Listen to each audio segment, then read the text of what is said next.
Most people think buying a home starts with the house. You open the app, you start scrolling, you find something you like, and then you do the thing that everyone does.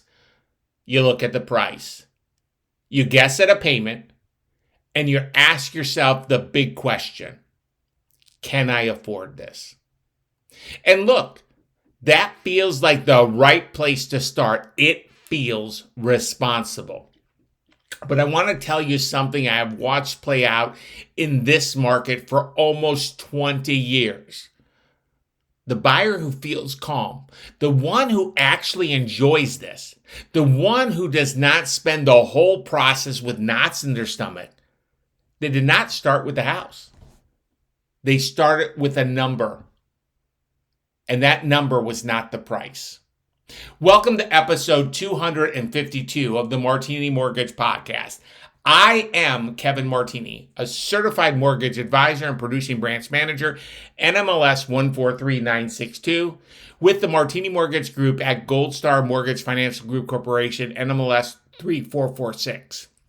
Equal housing lender. Now, this podcast is for educational purposes only and is not legal or tax advice. Now, let's just have a conversation as if we were sitting across from each other at a table. So here's where I think you might be right now. You've been watching the market for a while, maybe a few months, maybe even a couple of years.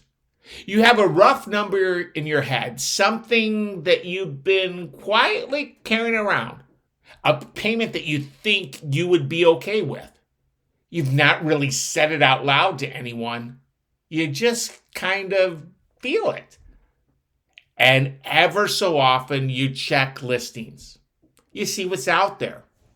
And the prices have done what prices do. They keep moving up. So part of you feels a little behind. Like everyone else figured this out already. And you're still standing at the starting line. I want you to hold on to something for later in this episode, because there is one question, just one, and it changes the entire process. Most people never ask it, and the moment you do, the whole thing gets quieter, simpler. And I'm going to give it to you. Just stay with me, okay? Because here's what most people believe, and honestly, it makes complete sense that you would believe it too. You think that the house comes first. Find a house, then find a payment, then decide if the payment feels right. That is the order everyone teaches you. It is the order the listing apps are built around. It is the order your friends use. It is the order that feels logical. And I do not think anyone who does it the way is being careless. I think they are doing it exactly what the whole system has trained them to do. Lead with the house, fall in love with it, make the numbers work afterwards. But here's what nobody tells you. When the house comes first, the budget bends to fit the house. Let me say it again. When the house comes first, the budget bends to fit the house every single time. Because by the time you are looking at the payment, you are already picturing the couch in the living room. And that is where it quietly starts costing you money. Because the payment you saw on the listing, that was just principal and interest. That was the clean number. That was not the real number. The real number includes property tax. It includes homeowners insurance. And those do not show up in the pretty little estimate on screen. They show up later. They show up in the first escrow statement, a few $100s a month heavier than you had planned. So now the payment that you felt comfortable when you fell in love with the house feels tight once you actually own it. And you spent the first year not enjoying it. You spent it rebuilding your savings account after you drained it. Or you do the opposite. You freeze. You keep renting, you keep watching, because without the real number, every house feels like a gamble. That is the part nobody talks about. It's not the house causing distress, it is the uncertainty. So really, You have two paths in front of you. Path one is the reactive one. You start with the homes. You tour a bunch of them. You find the one you love that sits a little above what you want it to be. You stretch because it was a little, right? And then you spend the next year hoping nothing in the budget surprises you. Then there's path two, which I call the strategic one. You start with the number you decide on a calm afternoon with nobody pressuring you, exactly what monthly payment fits your life you actually want. And then you only look at homes that live inside that number. One of those paths lets the house decide your budget. The other one lets your budget decide the house. And I think once you see it that way, you don't really want path one anymore. So let's just reframe it. And then I'm going to give you the question that I promised you. The number that should come first is not the price. It is your payment range, a floor and a ceiling on the total monthly payment you are genuinely comfortable with carrying. Not the most a lender will hand you, the most your life will hold while you still save, you still travel, you still breathe. And here's the distinction that matters more than almost anything else in the whole process. The amount a lender approves you is for a ceiling. It's the absolute most underwriting will allow. It's not a recommendation. It's not a target. Where income runs high, so do prices. And it's completely normal to get approved for far more than you could actually ever want to spend.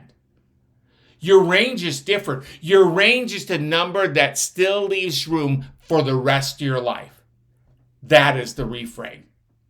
Approval is a ceiling. Your range is your life. Now, the question I promise you, most people walk in asking, what can I afford? I want you to ask a different one. What payment do I actually want to live with? Because the moment you answer that, everything reverses in the best way.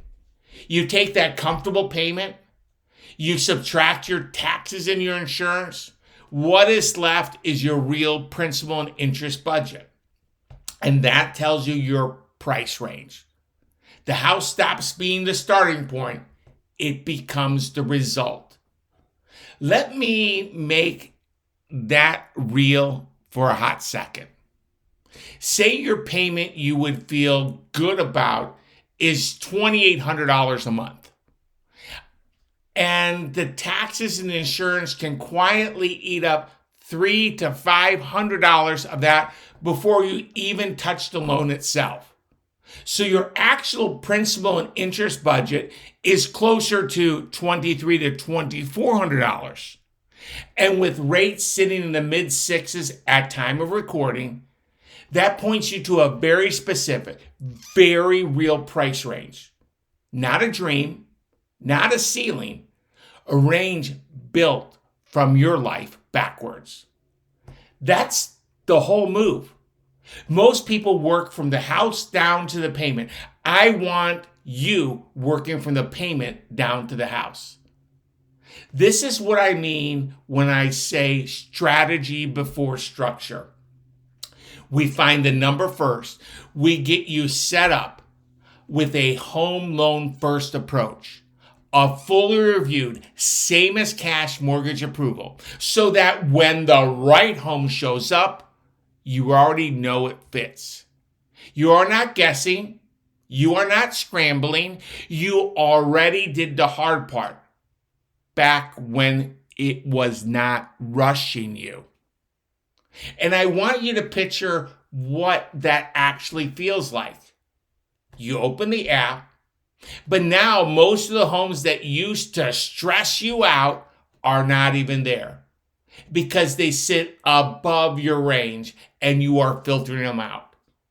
What is left actually fits.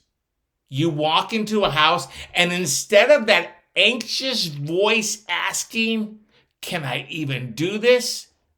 you hear a calmer one. "Does this one fit what I've already decided?" This is completely different. This is a completely different feeling. You stop negotiating with yourself. You stop wondering if you're about to make a mistake. And honestly, that is the whole point. Not the house. The calm of knowing the numbers was before you even walked in the door. So let me leave you with a couple of things to sit with.